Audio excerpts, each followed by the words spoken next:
Hello, my name is Anthony Betts, and this video is actually going to be a demonstration. If I was in the classroom with the LD dairy farmers, I would have done it on the visualizer. But just like the last video, like I said, I have to create a video because I was in my home and I have to do it as if you were watching it. So what I would do first is this video is on sketching practices. So I'm going to be looking at horizontal lines, I'm going to be looking at vertical lines, and doing squares and rectangles.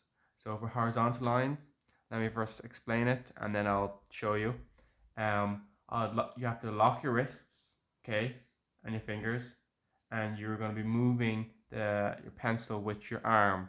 So let me show that first. So obviously, you know, tight grip, okay, lock it, and instead of using your wrists like this, going across and back, you're actually going to use your arm.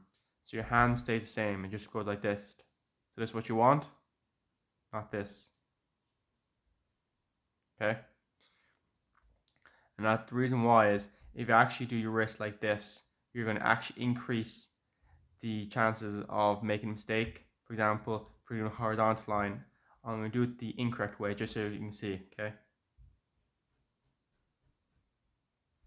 Alright, that might look okay, but if you actually go really into detail, when I move my wrists, see how it's like a little curve, okay? It's very hard to see, but there's a bit of a curve because what you're doing is kind of like a, what do you call it, a semicircle in a way. If you notice like how there's a curve that goes up and goes down, okay? So that's what you don't want. What I want to do is lock our wrist in your hand and it's your hand moving back and forth, just like that. So let's go for the horizontal line again with the correct method. So tight grip and lock your wrists and your hand moving back and forward.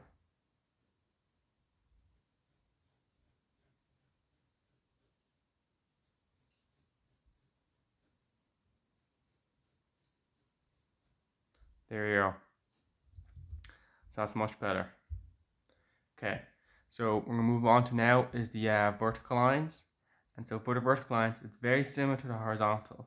You know, you gotta lock your wrist, tight grip, and you don't, you move with your hand, not with your wrist. Okay, and another tip is for vertical lines, instead of going up like where you want to go up, for example, like this. Okay, what I recommend is to actually turn the page 90 degrees and do your vertical lines as if it was horizontal lines. So just like this.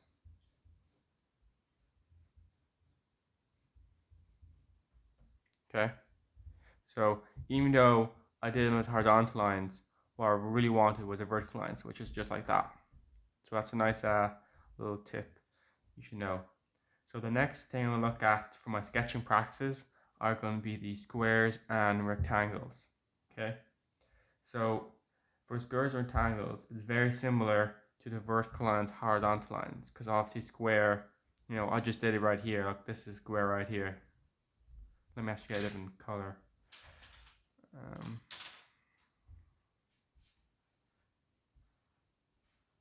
see? So basically, doing squares and rectangles is just doing your horizontal and vertical lines. Just keep repeating, because obviously the more you practice, the better you'll be. So I'll just do one or two, but I don't want to take up too much time. So yeah, I'll just do a rectangle.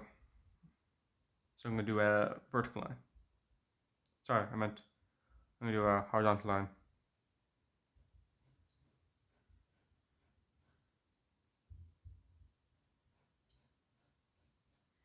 And then I'm going to turn page 90 degrees. And this is going to be my vertical line, but I'm turning it so it's like I'm doing a horizontal line. I know that can get a bit confusing, but it just increases the accuracy and it's just more efficient.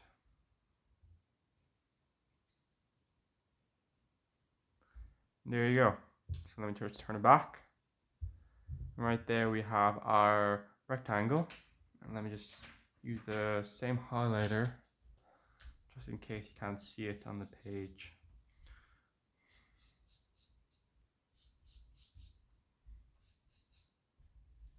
There you go. That's what I drew out.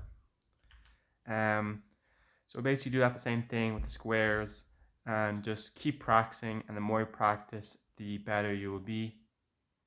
And another thing I actually would say is when I'm doing this in the intervention on the visualizer, which is live, I actually would use this pro marker or highlighter to make it come off the screen, because I noticed for myself when I was in placement, when you're drawing particular problems with a pencil, sometimes it's hard to see in the screen with the projector if it's like a poor like light bulb and projector. So always use your markers. So that's one tip I also would say.